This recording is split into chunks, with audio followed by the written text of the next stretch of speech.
All right, Coach DeWitt, man, thanks so much for coming to being part of our class today. You bet. Glad to be here.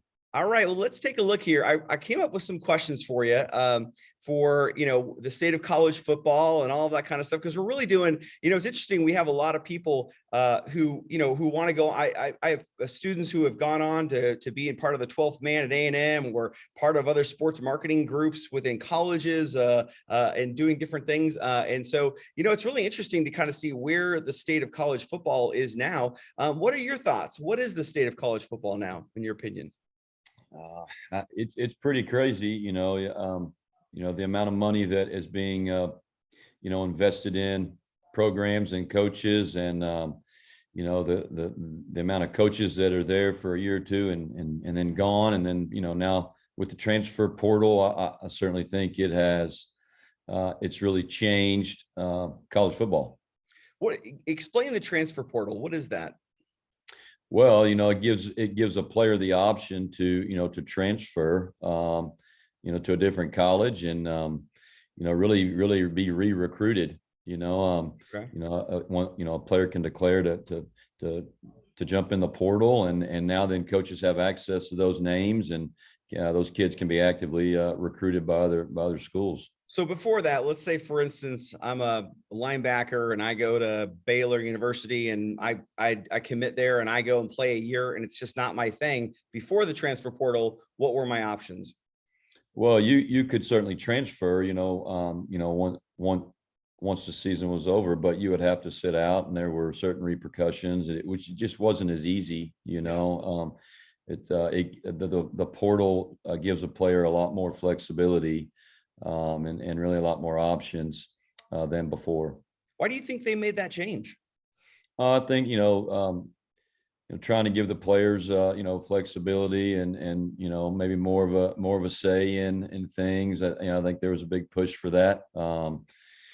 Just trying to give the players more options and not feel like they were stuck somewhere. I think that with the way that coaches come and go, I think they were trying to make it fair for those players, to have the same option. If they were recruited as a senior in high school and they committed somewhere and signed, and then a year later that coach that you thought was going to be your head coach, your time at that school, he leaves, and I think they were trying to make it fair for the kids.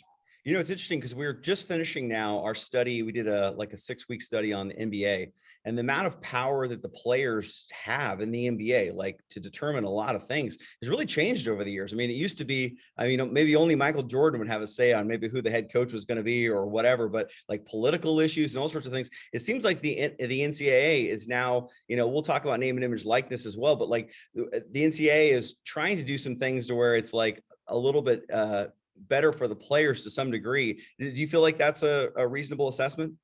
No, I think so. The NFL has the players union. I think it's just a trickle down, from the professional sports to colleges. And, there's just a big push to try to make it, fair for those players and give them a voice. I think that's a pretty popular thing, especially in our culture, giving people a voice. So I think that was probably the motive behind it. So I remember in the early 80s sitting on the couch watching college football with my dad and seeing Herschel Walker run all over teams with Georgia Bulldogs and going to the USFL and then coming back to the Cowboys. And college football has changed a lot in the last 40 years. What would you say are the most influential changes to the league? Well, the most influential changes, I think the amount of money that is being poured into just college football as a whole. I mean, you look at the facilities that are being built constantly, and it's trying to build the biggest and the best and the flashiest, ultimately to recruit the best players that you can. And then then the next thing is the amount of money that they're throwing at coaches. It's just unheard of. And then now then the perks that players get, even financially now. I think the amount of money has really changed the landscape. And then I think social media has changed college football, really college sports, and especially recruiting. Back in the day, there was no such thing as Twitter and Instagram and Right. Facebook, and now then coaches and kids can post something on social media and it's instant and everybody knows it. Yeah. It wasn't that way, back Right. in the day. I mean, it was kids didn't have cell phones. Yeah. I mean, it was recruiting just looked different. Hmm. And so I think social media has certainly contributed to some of the change.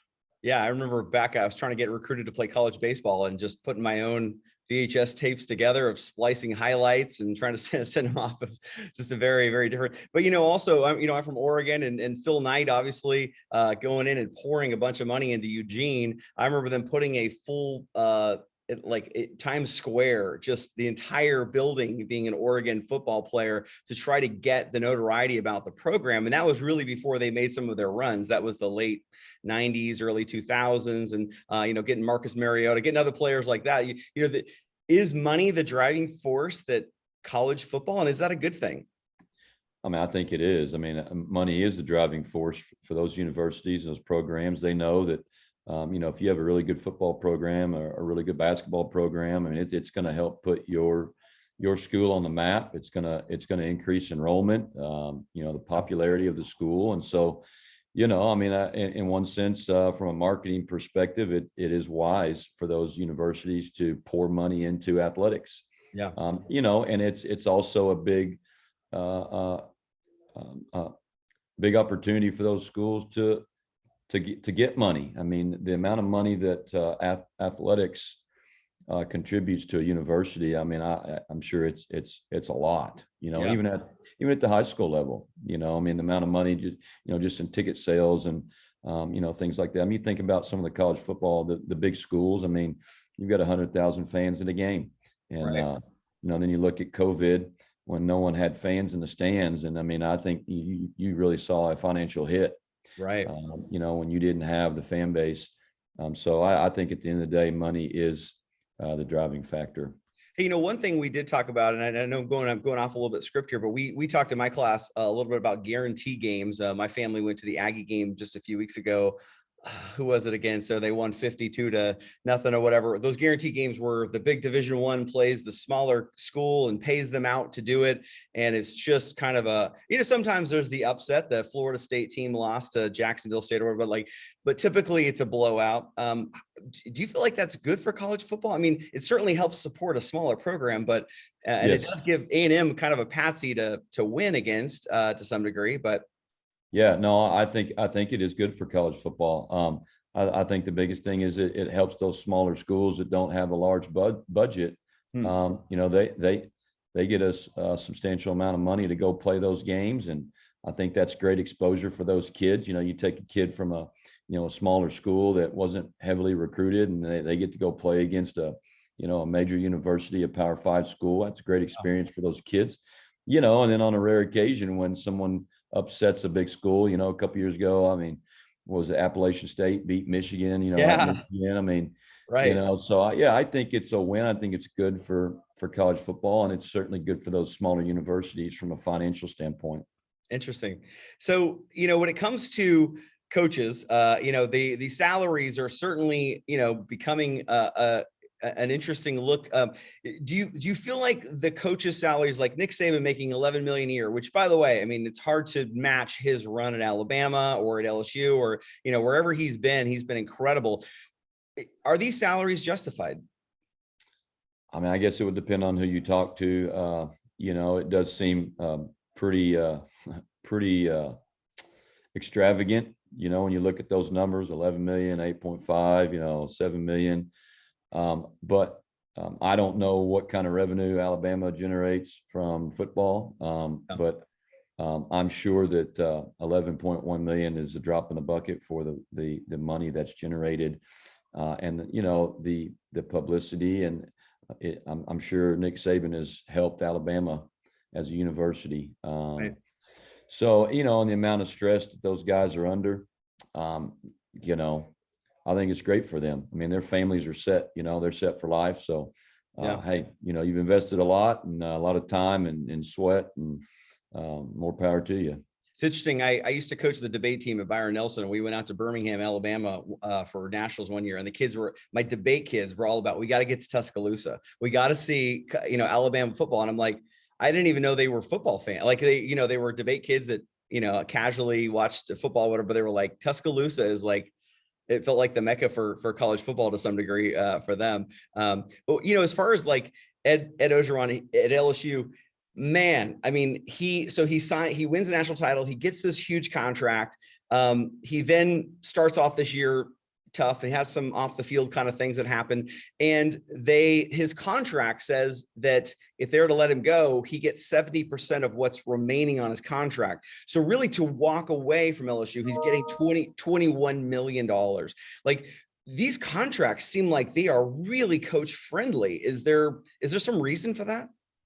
Well, I think the coaches are smart. I think, they've got agents, and those agents have done a really good job of trying to look out for their client. And I think it's wise. I think it certainly gives some control, for those coaches. You would think it would maybe make a university hesitate to make a knee-jerk reaction if they, you didn't win enough games, right? But who could fault the guy for signing a contract when you're going to be guaranteed, if you get fired, 70% of your your contract? Right. And really these contracts, I mean, does this make a player, and I know we'll get a name and image likeness, but like, does this make a player say, man, if my coach is getting 11 million a year or whatever, and here I'm getting, a scholarship to a Division I school and an incredible education and all of that stuff. But does it make them go look kind of in the glass, like, why aren't we getting, some big contracts when these bowl games are massive and huge generators of revenue? Yeah, I think so. I think that's what's happened. The players are now saying, well, what about me? I don't think many kids nowadays think, oh, I'm getting a college education, I'm getting my college paid for. They don't look at it like that, which is a shame. They look at it as what's in it for me. And a lot of them, especially at the larger levels, it's a stepping stone to the NFL in their mind. And so, I think it's just a trickle down when money is a driving factor for that university, and then it becomes a driving factor for that coach sometimes, and then a lot of times for those players too. Well, it's a tough thing because I think the NFL, the players that go to college play Division I and then go on to the NFL, it's like 6% or whatever of players. So the majority of them are going to need that education. It's like you almost want to explain to them like, hey, go take, study seriously. But boy, the amount of pressure that those college players and coaches and everybody are under to win, it feels like it has to make their studies kind of a secondary thing, which it really shouldn't be. I talked to Coach Schnell yesterday about the NBA and how they have the G League now, where it's like a kid doesn't want to go to play college basketball. He doesn't want to do the one and done thing. So he goes to the G League, doesn't have to go to school or anything. Is that ever something? Is there a minor leagues of football that ever might come about that would potentially compete with college football in the way the G League is competing with college basketball? I don't know. I think, I hope not. I think college football is good for really our society. I think it's good for kids. I think, the opportunity to go get your education. And if football is a means, or a motivation for a kid to go to college, I think it's great. And so, I certainly hope not. I don't, football is just kind of a different animal, than basketball or some of the other sports where there's a club aspect. So I certainly hope not. Yeah.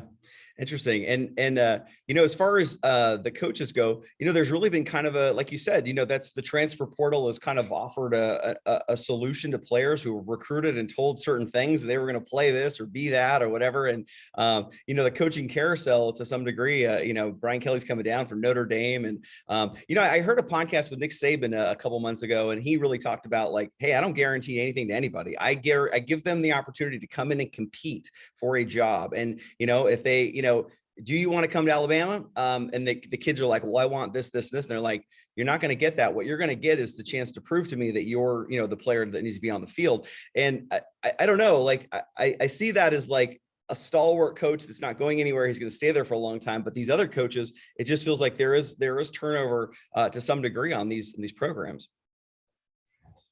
Yeah, I think it's probably, I mean, I can't answer for the coaches of late that have, move to other places. But certainly, the incentive to go somewhere because you're getting a significant pay raise. I mean, your family can be set for life. I mean, who could fault somebody for doing that? It could be just a better situation for you and your family. It could be, the pressure of you better win or you're going to be fired next year. And they're looking at their roster and they're thinking this is not going to happen, especially with the way college football is. And if you're not one of those top tier teams, you're probably not going to get in the top four. And you look at Coach Kelly. I mean, he's at Notre Dame. I mean, the reality is he cannot recruit the same kids at Notre Dame that he can recruit at LSU, for a variety of reasons. And so for him, he's probably looking at, if I want to win a national title and I have an opportunity to go to LSU, why would you not do that? So Yeah.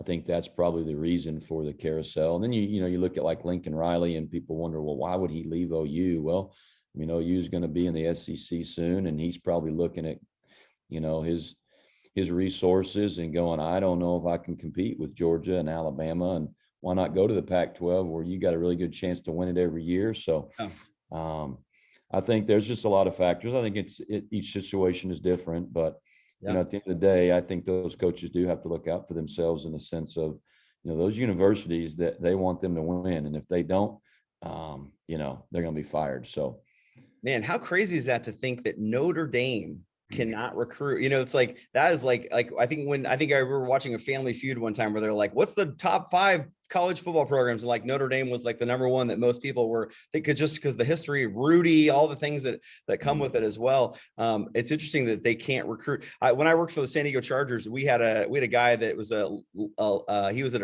a Catholic school there in the La Jolla area, and he said that the coaches from Notre Dame would call and ask if they had any players that were their SAT scores were a certain level or something like that. So it was just like, it was a hard thing sometimes to recruit into a place like that, because you've got to have the really strong academics and along with the college football as well.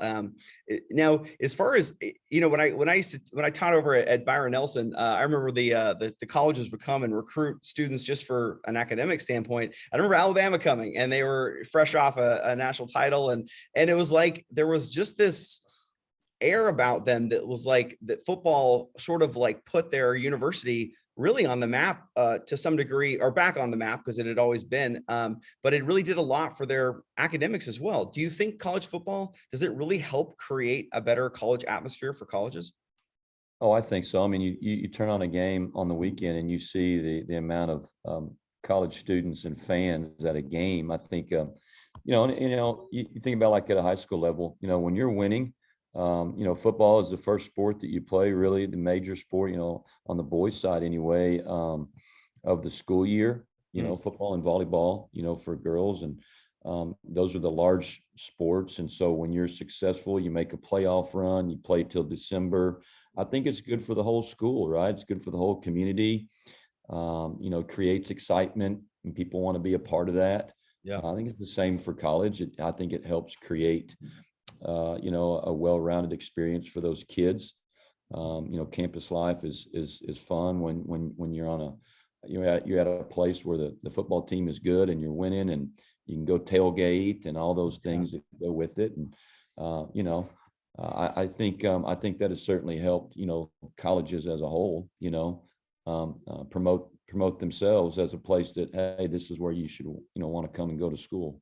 Yeah, it's hard to beat that as a PR engine for your school. We turn on College Game Day on Saturday mornings before my kids' games. We go places and they look at the crazy signs and the kids and the putting on the mascot's head, all the things that they do on college morning. And my kids are like, what school is that? I want to go there. And of course, my wife's family is all Aggies. So they're like, you're going to college. Like that's, it's, the Gig'ems or the Whoops are all, it's very powerful in our family. And so like, I think they look at all of that and there is just this like, wow, I would love to be part of the college campus there where they're doing all that stuff. But, like you mentioned before, you talked about how, some teams are starting to move, they're starting to leave conferences. How is this going to shape? What is this going to do to college football? I think once the dust settles, I think it'll be fine. I mean, you look at the old Southwest Conference, back in the day, and, I still think that was one of the greatest conferences around. A lot of really good football and a lot of good players. And, They're great rivalries, but I think once the dust settles, I think it'll be fine. Yeah, it's interesting. My wife, when we would go to those Aggie games early on, I had never been to College Station. I didn't know anything about it. And all of their songs were about saw off the horns and all about UT. And then A&M leaves the conference and they don't even play each other anymore. And I'm like, well, what songs are they going to sing now? My wife's like, it's tradition. That's what they sing. It's all about that. So like Texas going back to that conference is probably going to be pretty good for, for the rivalry, for all of that stuff there as well. How do you think eventually, like once the dust settles, you said, so like, is it going to be 4 conferences? Is it going to be 5 conferences? Are we going to, what is this going to look like eventually, do you think? Yeah, that's a good question. I don't know. Money is certainly the driving factor. Those conferences, if they can sustain what they're doing, I think they will. But it'll be interesting in the next couple of years to see kind of what happens with the shuffling of teams. So yeah, I mean, like you see Cincinnati this year, they're coming out of nowhere.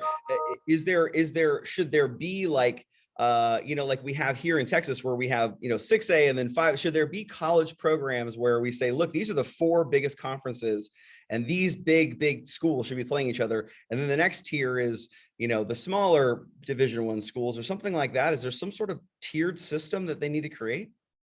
I think there is in a sense already. I think if you're a Division I program, I think that separates you as a large school. If you're a 1AA or a Division II school, I think it's already set in regards to that. I think the conferences the way they are now are good. And I think it's good for college football too when a school like Cincinnati that maybe is not coming from a Power 5 conference is now in the Final Four. I think that's good for college football. So yeah, I think it's a good thing.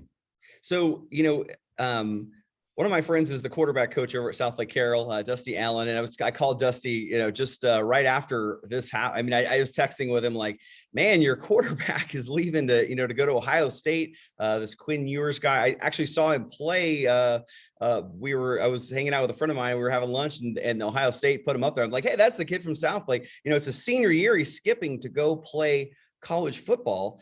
Is this the new trend? Is this going to happen again and again? Is the number 1 linebacker going to leave and the number 1, safety going to leave? Is this going to be the new trend for high school to college football? I mean, it's starting to look like that. My thoughts on a player skipping the senior season. I think there are things that a kid can experience as a senior? Yes, I do. But who could fault that kid for doing that? Right.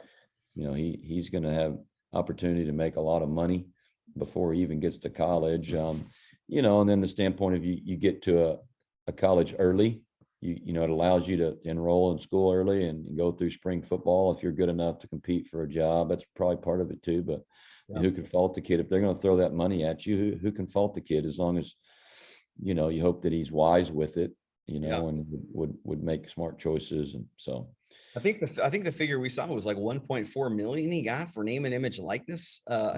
It's hard for a 17, 18-year-old kid to turn that down and to say, well, I'm going to play my senior year instead. That seems like a difficult choice.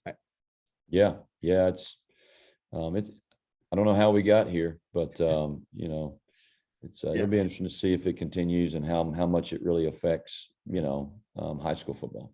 Well, and now he's entered the transfer portal. So, he is now looking to leave Ohio State. So apparently it wasn't, it wasn't maybe what he thought or whatever. But, I saw this, the next player I saw do this as well was, Evan Stewart from Frisco Liberty. Is there ever a point, do you see, 20 years ago, we would have said, there's no way that they would allow amateur athletes to get sponsorship or likeness deals. The Ed O'Bannon case of the 90s when he was with UCLA and EA Sports and all of that stuff kind of changed some things. And of course, the Supreme Court changed things. Is there ever a point, do you think, maybe 20 years from now, where a high school player could get name and image likeness in order to say, don't go to college, stay here. We're going to pay you now. You're going to be the spokesperson for Sprite or whatever and stay and play at Coppell.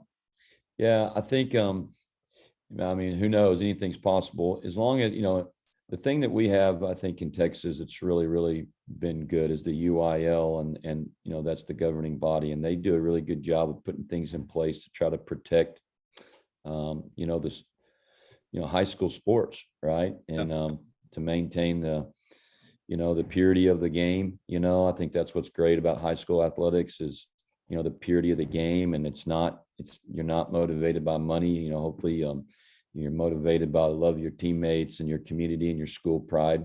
So I hope it doesn't come to that. Yeah, I know it's just an interesting thing now with like, nationally televised games for high school and all this kind of stuff. It just feels like players are going to be maybe making the same argument that college players were making. What do you think of the current playoff system? I mean, right over here, it's amazing. Right over here at the Gaylord in Grapevine is where the committee meets every week. I mean, and they decide the fate of all college football, like 10 miles from us or whatever. It's interesting. What are your thoughts of the playoff system? Well, I think this is better than what it was before, but and then you could argue, well, people talk about wanting to expand it to more teams. And I do think the thing you have to remember is these kids are being asked to play a lot of games. I don't know how many games if you win the national title, how many games would you have played? What, 14? I mean, maybe 14 games. That's a lot of football games, Right. And the amount of travel, you think about that too, and what that's hard on a kid. And then you're trying to still go to school, and so I don't know if they'll ever expand it. I do think it's better than it was. Sometimes you don't understand or agree with maybe who the top four are, but we'll see. But boy, it's hard for them not to want to go to more expanded playoffs because, man, that is a big payout for those particular universities. But if you make the top four and you're in this playoff system, what is the argument for continuing to have bowl games for teams that are not going to win the national championship? Yeah, I think the money that's involved in those big bowl games, it's still good for those colleges, and it's still a great experience for those kids, right? To be able to go play one more game, and especially if it's a big bowl game and they get to experience that and all that goes with being at a bowl and being able to travel somewhere they've never maybe gone before. And, they get things, from the sponsors of those bowls. And so, I mean, I think it's still a good thing and certainly necessary. And it's fun to watch too, as a fan. I mean, isn't it fun just to start flipping channels during the bowl season and, you watch 2 or 3 different games and see maybe teams that you haven't you've been able to watch before because of the region that they're in, so I think bowls are good. Yeah. As far as the Heisman Trophy, it's tomorrow, I believe, right? And this is the Heisman Trophy. Back when I worked for the Chargers, we had the second pick overall in the draft, and we could have taken Peyton Manning obviously went first, but we could have taken any of these guys, and we took Ryan Leaf, who was one of the finalists for the Heisman Trophy, which was interesting. It used to be that if you won the Heisman, you were going to be a shoo-in, incredible football player in professional football. And nowadays it doesn't always translate. Maybe you just had a great year in college football and it doesn't really translate into the NFL. Does the Heisman does it have the luster that it once had? I mean, I think it does. I certainly think so. It's rich tradition, and the players that have received that honor, I think it's still a huge honor. I still think it's a big deal, and hopefully they'll continue to make it that, and put a lot of stock in the fact. I mean, if you won the Heisman, you're a stud. And, so I still think it's good. Yeah, I know Tim Tebow won it a couple times, right? And then his pro career was up and down with Denver, and but I mean, he still was a player. He beat my Chargers a few times there as well. It was the last fourth quarter games. So the college football experience, definitely we talked about a little bit earlier, being one where is it a better experience, do you think, than a pro football experience? Well, I mean, I think from the standpoint of the overall, college experience, certainly it's probably better. But I don't know if you'd ask those guys in the NFL that are making a lot of money, what's a better experience? I mean, from a financial standpoint, yeah, the NFL is, but it's certainly a business in the NFL. The kids that have been through here that are playing in the NFL will tell you that. I mean, it's a business. Yeah. And that changes a lot of things. And, I think from a experience standpoint, college football is probably the better experience because it's not a business like the NFL. And it's funny. The Oregon State is considered the Civil War in Oregon. It's our big game every year, and it doesn't matter how bad Oregon State has been that particular year or how great Oregon has been that particular year. That is the game, and there is a month-long insert in the Oregonian newspaper leading up to the Civil War as a game. Are the college rivalries just way better than what rivalries may be in the NFL? I mean, I think so. I mean, I look forward to the Texas OU game every year, and been watching that since I was a kid. And yeah, so I think there's a lot more great rivalries in college, and in NFL too. There's so much parity. I mean, any year, because of free agency and things like that, one team could be not very good one year, and the next one they've got a chance to win it all. So, yeah, I think college football rivalries are the best. So when my wife took me to my first Aggie game, my father-in-law was part of the corps. He was a trombone player in the corps, so they are serious Aggie fans. And I remember we're up there, we're watching the Aggie band perform at halftime, and they are incredible. It just feels like there's just more pageantry in college football than there is in the NFL. And is that the case? I mean, I've only been to a few college games, so I don't know exactly the difference, but I've been to a lot more NFL games. Yeah, I think the atmosphere of the college game is much better. Yeah, it certainly was. Now as far as the colors go too, I mean, you've got my Oregon Ducks here, and this is kind of one of those unique things. Is this what colleges are trying to do now, where they are, saying, gosh, we want to have something that's going to create buzz, it's going to create PR, other than just winning games? Are uniforms now a way of trying to publicize your program? Yeah, absolutely. It's another way to try to be flashy and recruit kids and market your program. So I mean that's just another piece of it. One more thing to try to encourage kids to want to go to your school. I mean, you've got unlimited supply of uniform combinations. I mean, a lot of kids like that. Yeah. Do you, as a high school coach, when you put your uniforms together, does like the flashiness of Oregon ever like enter your mind, or is it just like, no, these are our, or is it like the Yankees where it's like, this is our color palette, this is what we look like, this is what we're going to be? How do you make those decisions? Well, you involve the kids, on the years that you're going to, buy new uniforms, you involve the kids. You obviously have a lot more parameters, and you want to be, more consistent, obviously, with school colors and things like that. And then financially, to be able to soup up your uniforms, you're not going to have as many resources. But I don't know, probably 5 or 6 years ago, we did some kind of outside the box with the color combination and different color numbers. And those kids, we've since passed them down to the JV, but every year it seems the varsity kids want to wear them. They call them the Night Riders, and so kids love things that are different and fancy to them. And they're always asking for, new helmets that are different color, whether it's, white or chrome or red or, kids like that stuff, and they're used to playing video games where they can create their own players and their own uniforms. And so hey, well, just do that. Well, that's a lot of money to do all that. Yeah. Well, Coach DeWitt, man, I appreciate your time. I know we went a little over time here, man. Fantastic stuff. This is going to be great. I really appreciate your time. Thanks so much. You bet. Thanks for having me.